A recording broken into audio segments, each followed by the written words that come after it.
There's no need to explain these things. We were late just to arrive as the sun climbed through the sky. There's no need to explain these things. We rejoicing not to know. Let the music fill our soul. We got to be free. Free, we've got to be free.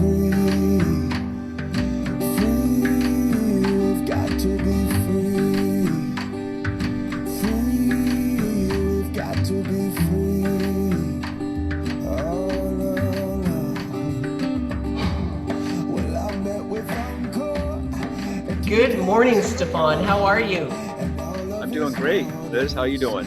Not too bad. Look at you in sunny California. Beautiful out here in Escondido, North County, San Diego here. Nice. Great Day Park it's called. So hanging out in the beautiful, technically winter morning still, right? Wow. Well, I'm up in Canada, but the area I live in, I'm looking at rows of palm trees, and I'm about 4 or 5 blocks from the ocean, but we're a little chilly today. You know, but still it's nice to see the palm trees and be able to walk to the beach. So hi everyone, Liz Nicholls here. And today I'm so excited that I get to interview Stefan. His story is amazing. I'm so impressed with his journey. We both have a history of epilepsy, some similarities and not some similarities, but I want to interview him today about the success and everything he went through, because it's just an absolutely inspiring story. So everyone, this is Stefan. Hello, Stefan. And I actually, if you could start sharing maybe how you got epilepsy, or whatever you feel comfortable with sharing, because your story is just... I'll start off with how we met too, the irony of both of us overcoming epilepsy. So I had epilepsy for 20 years in my life at one point, and now I'm helping others in the same way Liz is doing with kind of life coaching for epilepsy. We called it the Healthy Facebook page, which is Healing Epilepsy, or what is it? Healthy Epilepsy Awareness Through Loving and Healing Yourself. Yeah. That's what the acronyms of Healthy stand for on our Facebook group now. And that's how I've been my whole life with overcoming epilepsy. I had a high school football injury in 1988. And I had, we used to play on the field on Sundays instead of, Fridays we played football for the team. But then we would go out there and just, growing up as kids, went head on. And I literally did that one day on October 2nd, 1988. I was in a 3-day coma and woke up in the hospital later and had epilepsy for the rest of my life, or at least for the next 20 years. So my journey began at that point. I was also a heavy drinker and partier in high school, and I never let the epilepsy affect me. It's kind of crazy to say that, but I didn't want to detour how much fun I wanted to have, especially in college. John Belushi was my mentor in Animal House and partying, and I just wanted to go. I went to the top party school in the nation, Chico State. So I had this push and pull method from my heart, a passion to get education, a passion to graduate, get married, help others, whatever, but also the aspect of from the mind, the ego. I wanted money, I wanted to have fun, party, and it came to a booming crash 10 years later. So I dealt with the epilepsy from 1988 through about 2003, 2004, so 15 years with medication. And Liz and I talked about that, like Tegretol, Topamax, Depakote, Keppra, Lamictal, all these medications that a lot of people are familiar with in epilepsy. And I had a lot of side effects too, but it did help the seizures. But still, the alcohol and the epilepsy and life in general just imploded and exploded in me. And I went through 2 epileptic car accidents in 2003 and 4, divorce, sold my houses, everything. I didn't have any money left. I had a gambling problem, an alcohol problem, and just really imploded and exploded everywhere and lost everything. Was living with my parents at 34 years old, was having to prepare for brain surgery because of the epileptic car accidents. And I had 2 DUIs in 2002 and 2005. So it was insane. it was a part where that's why I'm helping others now, because I kind of saw when I look back on what I was escaping from. I didn't know where I was going in life. I didn't know why I was there in life. Didn't have a passion for life.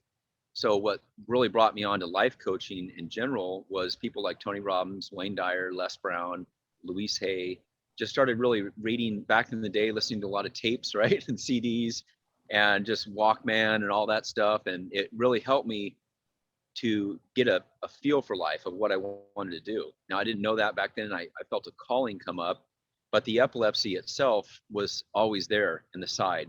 I had thousands of small epileptic seizures in my life. And those were the scariest times. Those were the things that really felt like the tingling in my stomach, the butterflies, the tingling down my arm. It would get worse on levels 1 through 10, I called it. I had a lot of 2, 3, 4s, and then sometimes 6, 7, 8. I only had maybe a dozen grand malls in my time in my life, but it was so much so 2, 3, 4 times a week that I was having the small malls, that it was more like I had to understand that I need to get a hold of this disease. It was a dis-ease in my life. It was alcohol. It was everything. And when I lost everything, lived with my parents, I had brain surgery in 2007, was sober a year, got my life straight, and then was better for about a year. And then I started drinking again, like the stupid drink thinking, went out drinking and partying and think I can live life again. I'm divorced, I'm single, I'll go do it, I'll live it, I'll love it. And another DUI, third DUI in 2008, fourth DUI in 2012. So every 3 to 4 years, my life would go good. Everything was going great. The seizures came back though in 2009 and 10. I had seizures in the racquetball court, in the weight room. I cracked my head open in the locker room. It was just insane. It was the insanity I was living in to escape, and never be happy with life, because I really didn't still have that passion. I knew I wanted to maybe coach and help others, but along that area of my fourth DUI and 6 weeks in jail in Vista here in North County, San Diego, I was actually able to heal myself and understand that I need to kill my old self, literally, like in the sense of the old me that wanted to party and escape. I had to say, I'm done. I'm done being done. That's where my coaching program came into play.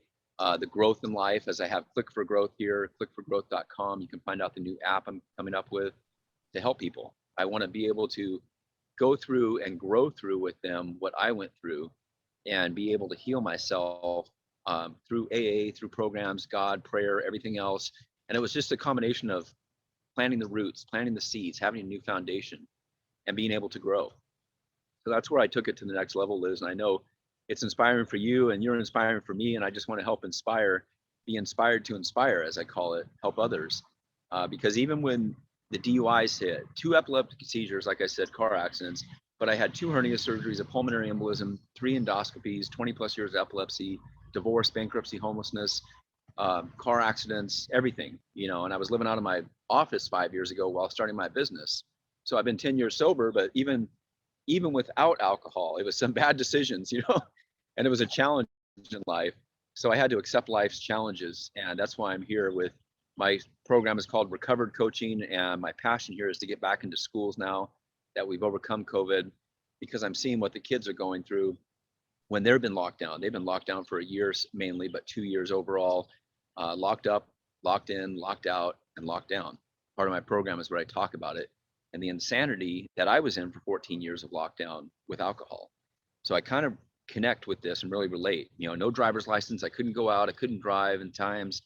It was just like being in jail, but I was out, and I see that when the kids are that year in 2020, 2021, when everybody was having to stay home and get on their computers and phones and everything. It just sucked. So that's my little story right there of why I'm here and what I'm doing for others. And I appreciate you having me on your show, Liz, because we're here to help others grow.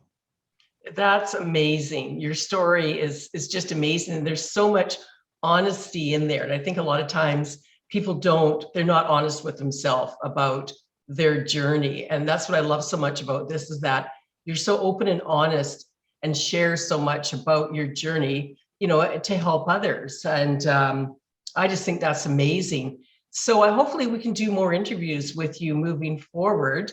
And I want to let everybody know we do have a Facebook page, as he mentioned, and we do have a private group, Healthy, on there. We'll put the information on this recording as well. So you can reach out to either one of us, come and join our Facebook page, our Facebook group. We've got lots of really cool stuff planned. We're trying to go live weekly as well. And we've both got YouTube channels. So we'll share all the information. But thank you so much. Like, your story is just amazing again. And I love your honesty. And one day down the road, we'll share mine. There's a lot of similarities. That's a connecting dot. I love that you brought that up. The honesty it took for me to come out of the box when I had to humble myself. I say, like, as a man or a provider that I was in a marriage and everything I had, when I lost it all, it was humiliating. Yeah. And I look back on the leave it to Beaver era age, I call it, when everybody had the perfect white picket fence lifestyle. Everything's great on the outside, but on the inside, it's horrible. And they have either a bad marriage or things are going wrong. That was how I wanted to shudder and kind of shell out my life, to look on social media, to look on Facebook. Oh, I got a new truck. Oh, I got a new job. Look at me. I'm at the Charger game. I'm partying. I'm having fun. It was all these social media pictures, but deep down inside, I wasn't happy. And I was real miserable. I wasn't connecting the dots of thoughts, I call it, from the heart to the mind to take action. And I had a mouthful of excuses in between. And I hated that when I look back on it, because sobriety showed me that we have to open up, and I needed to get my story out. And I didn't think about it, but it's one of my biggest videos right now. Is something I did from an RV, and I put a blanket up in the RV in the background, so it looks like I'm in an office in a recording studio, but really I was living in an RV, and I recorded my story and put it out there. And it's got a bunch of views for epilepsy, for overcoming seizures. And then I saw that was kind of my calling, and I wanted to, the more I told, the better I felt, and the more I write now, the better I feel. If I'm not writing for 2 or 3 days, I feel this drain, this anxiety, almost like you're not doing what you should be doing. It's like a calling, right? Yeah. It's like, get out there and do videos, do interviews, go to schools, do something. So I got to be productive every day. And that's what you and I are helping people with, is their productivity level. Yeah. When you're at a job and you hate it, you're in the cubicle and you don't like it, and you want to get out of it, that's a calling. You got to just take action on it. It's really hard, but we're here to help others. Yeah, absolutely. Yeah, that's so true. I love that. Thank you so much for sharing that. And I can't wait for more future discussions, because it is so important to be open and honest. And, you really got to take a look within. I know one thing for me, I had to switch from the victim to the victor mentality.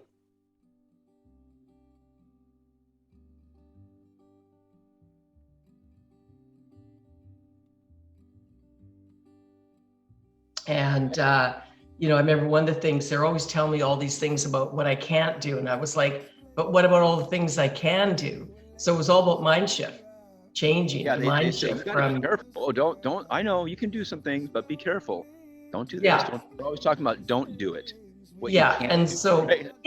And that's what I love, is that switching the mindset to the victor, not the victim, or, what you can do, not what you can't do. And, oh my gosh, we got so much good stuff planned for everybody out there. I hope you come and join us, and this is going to be very cool. I'm very excited about it. So thank you so much.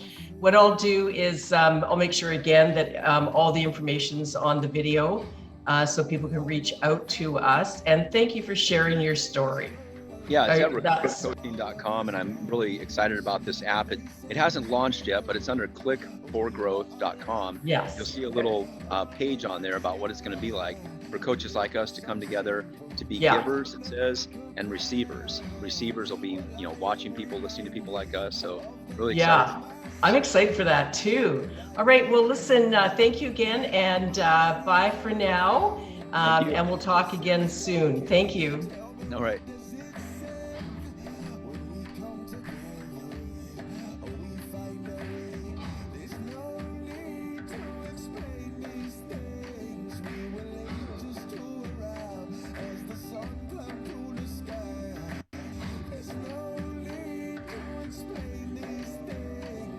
Rejoicing not to know that the music